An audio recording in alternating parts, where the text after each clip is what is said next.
Hi, everyone, and welcome to episode 21 of the Essential Zodiac Podcast. I'm your host, Cynthia McNulty. And I'm Audrey Fannin, celebrating that this podcast is old enough to drink now. Right. We should do that now. We should have like a cocktail while we're doing our podcast. Should prove interesting. But before we get into our episode, I wanted to remind everyone out there that I have 2023 pre-order information on my website. Thank you to those of you who have ordered. There are several types of forecasts available and a lunar return planner also available. The link is right on the welcome page of my website, so you don't have to go searching for it. And all you December babies out there, now is the time for you to order your solar return. That information can be found under current promotions. Just click on current promotions and then click on the happy birthday offer. Now, if you're looking for a last minute gift or a gift for someone who might be difficult to buy for, I do have gift certificates available. And again, you'll find that link right on the welcome page. Okay, enough advertising. Now we're going to get into the full moon in Gemini. This moon will be on December 7th.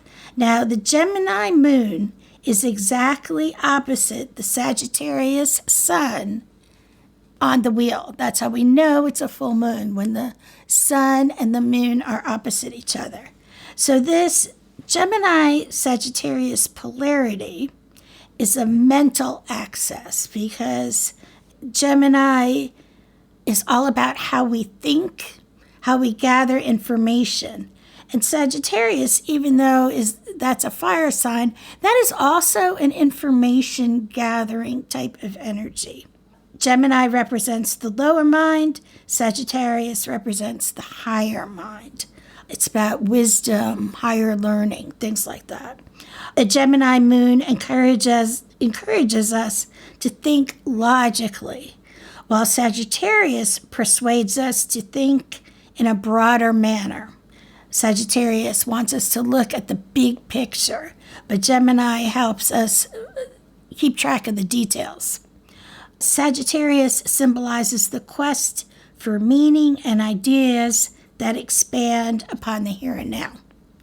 So Gemini is quite comfortable in his or her immediate environment or neighborhood, while Sagittarius stimulates us to venture beyond. Now, if you think about it, Sagittarius is the archer aiming for the stars, right? So Sagittarius energy is for us to go beyond our comfort zone. So neglecting either end of the axis will surely backfire on us. Ideally, a balance should be found between the two energies. And this is what this full moon is going to help us to do. It's going to be helping us combine, like I said, that Sagittarius Sun, the adventurer, and the Gemini moon, which is the thinker. All right. This full moon is a time of culmination and the promise of fulfillment that was started at the new moon. So this is an emotional time. A full moon is always an emotional time. It is a time of romance, relationships. With the moon full and bright in the sky, it is symbolic of the illumination that occurs in our own lives. When the moon is full in the sky, you should go out like in your backyard or on your front porch and just sit and observe. You'll be surprised how much illumination that you get from the full moon. It's really amazing. And then next time the new moon is around, go outside and observe how really, really dark your surroundings are. And it's quite a good visual to give you an idea of how much power that the moon does hold. So a full moon is time to express ourselves and to let things out of our systems. Now, of course, we want to exercise some care. Sagittarius is known for telling the truth, which is good. We need to tell the truth, but we need to do it in a diplomatic way so that our message is heard. Sagittarius has the tendency to be blunt, but I have always said, if you really want to know how your haircut looks or that outfit looks, you get yourself a Sagittarius friend, because they will tell you exactly the truth. So be prepared just in case, but they will tell you the exact truth. This full moon is square to Neptune, and that means that the full moon and Neptune are interacting with each other. And it's also aligned tightly with retrograde Mars. So this could be an especially revealing time. This lunation could also cause some unrest, some resentment, and buried frustrations. Neptune holds a veil over things, so sometimes things aren't exactly clear. But in this case, the full moon is illuminating that. And then you have Mars. Even though Mars is retrograde, it's not as strong, but it still has that warrior energy. So this full moon may bring about some revelations of things that have been gnawing at you or other people. So this could be a real desire to master the situation. And it's a good idea to be open and listen. That's very important. I think sometimes people just want to be heard. They don't necessarily want a solution, but they want to be heard. They want their grievances to be validated. Finalizing plans should be probably saved for a later time, because right now with that lunation, you can make quick judgments that won't work out. So sometimes, we're going to have a situational period where you don't even know why you're feeling the way you're feeling. You still have to meditate on it or marinate on it. A couple weeks ago, I was just not myself. I just felt crappy. And I really couldn't tell you why, but it took a little time, and I thought about it and I worked through it. I did some journaling. And finally, I figured out what the problem was. And sometimes that's what we have to do. Don't look for a quick solution, which is frustrating. We all love the quick solution. Yes, we do, especially in our society now, where it's a click of a button and you get your answer. And sometimes, my grandmother used to say this, sometimes you don't always get an answer to your question. Mm-hmm. Sometimes you don't, and that's something that you have to live with. Not every question is going to have an answer. Or sometimes it's not going to have an answer right away. In my own life, I've gotten answers to questions I had 10, 15 years ago. And I'm getting the answer now. I'm like, oh my God, I almost forgot about that. So, we do sometimes have to be patient on our journey. So what we're going to do here, because we have, we're so close to the holidays as well, with this, we're going to activate our throat chakra. So, our throat chakra is all about communication. And Gemini is associated with communication, right? All our information. It's associated with our voice, right? So the throat chakra is our fifth chakra, and it's located at the base of your throat. The throat chakra most commonly is represented with the color turquoise blue or aquamarine blue. So now, if your throat chakra is blocked, you could feel insecure, timid. If, on the other hand, you have an overactive throat chakra, you may be gossipy, talk nonstop, and maybe be verbally aggressive or mean. It can seem as though the filter between the discourse you have in your mind and what comes out of your mouth is not working or missing entirely. Becoming more aware of your words and how your words affect your inner world, your thoughts and emotions, and the outer world, your relationship, circumstances, through working with your throat chakra is a powerful practice. Now, there's some foods that you can eat that will help in balancing your throat chakra, and those are blue foods. Now, there's not a lot of blue foods in the world. There aren't. So Not natural. not anyway. natural, no. And we do want to stick with natural, okay?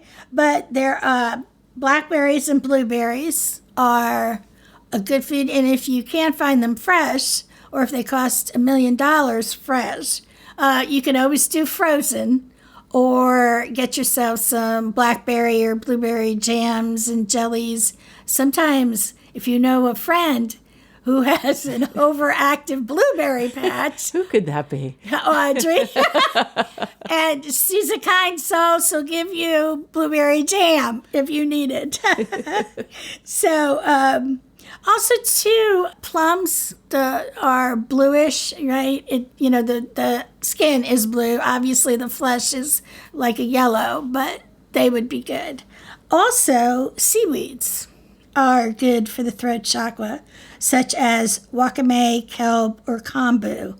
They contain iodine, so that's good to assist your thyroid function, and it soothes the throat. Also, coconut water, herbal teas, lemon, and raw honey. Also, carrying certain healing crystals and stones are good for balancing your throat chakra. And those are lapis lazuli, aquamarine, amazonite, and turquoise. Those are the best crystals for a throat chakra. And you can find these lots of ways. There's pendants, earrings, rings, so you can wear them in a variety of ways, or, you could just carry a piece of the gemstone in your pocket. So let's take a pause here for a moment, and when we come back, I'm going to have some affirmations for you that you can use to help balance your throat chakra. Visit EssentialZodiac.com to learn more about pre-ordering your 2023 custom astrological forecasts.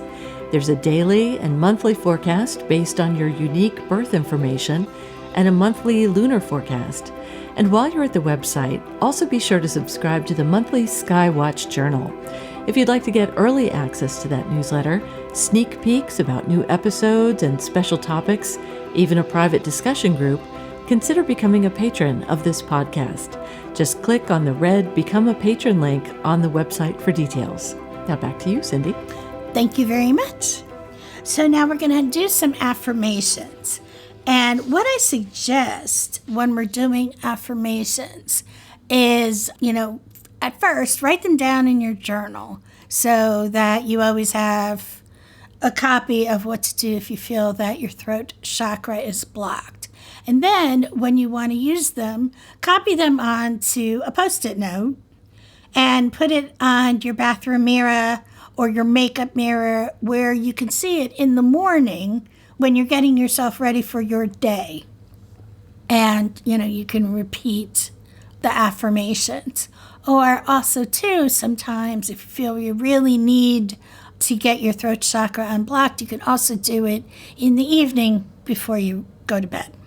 So the first one is, I listen to my deepest intuition.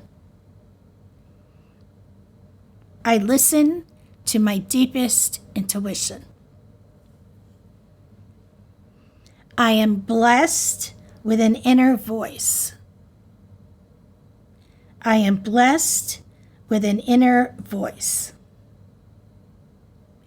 I am enough as I am.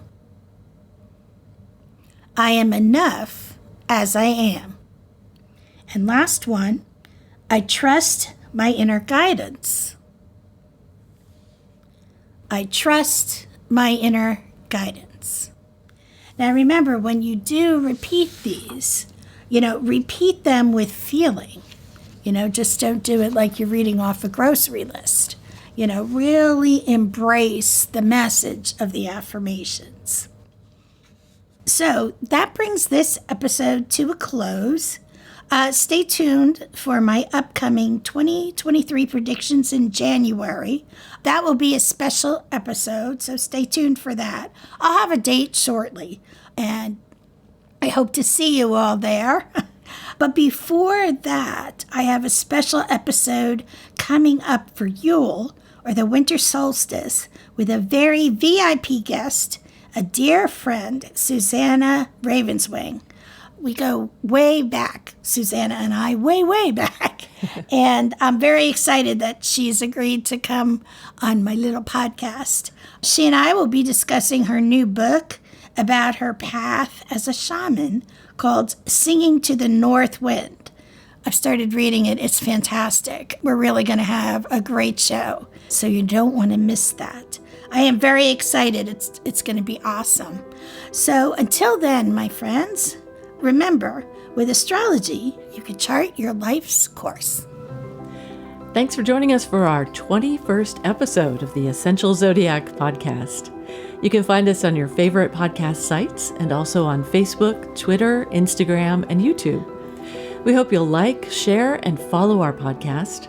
And if you have a question for Cindy or a suggestion for an astrology topic you'd like her to discuss, send an email to easypodcast@yahoo.com. The Essential Zodiac podcast is produced at Muddy Creek Studios near Winston-Salem, North Carolina.